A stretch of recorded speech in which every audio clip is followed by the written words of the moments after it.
Latin American രാജ്യമായ ഗ്വാട്ടിമാലയിലെ L പീരിയോഡിക്കോ എന്ന പത്രത്തിന്റെ സ്ഥാപകനായ ഹോസെ റൂബൻ സമോറയെ വീട്ടുതടങ്കലിലേക്ക് മാറ്റിയ നടപടി കോടതി റദ്ദാക്കി. ഇതോടെ ഹോസെ റൂബൻ സമോറയെ വീണ്ടും സൈനിക ജയിലിലേക്ക് നീക്കും.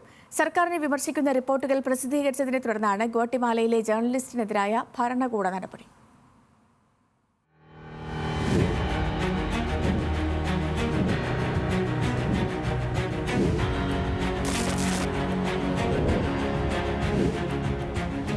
സർക്കാരിന്റെ നടപടികളെ വിമർശിക്കുന്ന റിപ്പോർട്ടുകൾ പ്രസിദ്ധീകരിച്ചതാണ് അധികാരികളെ എൽ പീരിയോഡിക്കോ എന്ന പത്രത്തിനെതിരായി തിരിച്ചത്.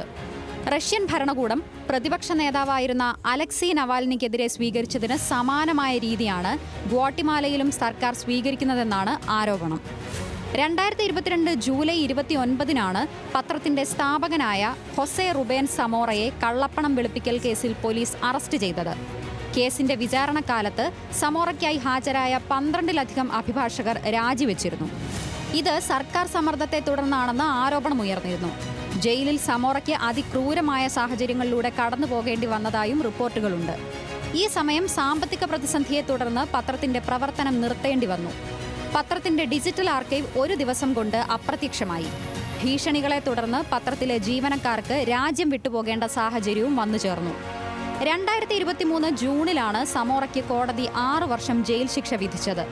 ആവശ്യമായ തെളിവുകളുടെ അഭാവത്തിൽ പോലും സമോറയ്ക്കെതിരെ കോടതി നടപടി സ്വീകരിക്കുകയായിരുന്നു. സമോറ ജയിൽ മോചിതനാകാതിരിക്കാൻ കൂടുതൽ വകുപ്പുകളും കൂട്ടിച്ചേർത്തു. കേസിൽ 2023 ഒക്ടോബറിൽ വീണ്ടും വിചാരണയ്ക്ക് ഉത്തരവിട്ടു. ഈ കാലയളവിൽ കോടതിയിൽ ഹാജരാകാതെ വിചാരണ നീട്ടിക്കൊണ്ടുപോകാനാണ് പ്രോസിക്യൂഷൻ ശ്രമിച്ചത്. അവസാനം ഈ കാലയളവ് പരമാവധി ആയപ്പോഴാണ് ഒക്ടോബർ 19 പ്രീ ട്രയൽ വീട്ടുതടങ്കലിന് കോടതി ഉത്തരവിട്ടത്. ഈ ഉത്തരവ് പുറപ്പെടുവിച്ച ജഡ്ജിക്ക് നേരെയും ഭീഷണി ഉയർന്നു. 813 ദിവസങ്ങൾക്ക് ശേഷം പുറം ലോകം കണ്ട സമോറയെ വീണ്ടും ജയിലഴിക്കുള്ളിലാക്കുന്നതാണ് ഗ്വാട്ടിമാലൻ കോടതിയുടെ പുതിയ ഉത്തരവ്. International desk, news Malayalam.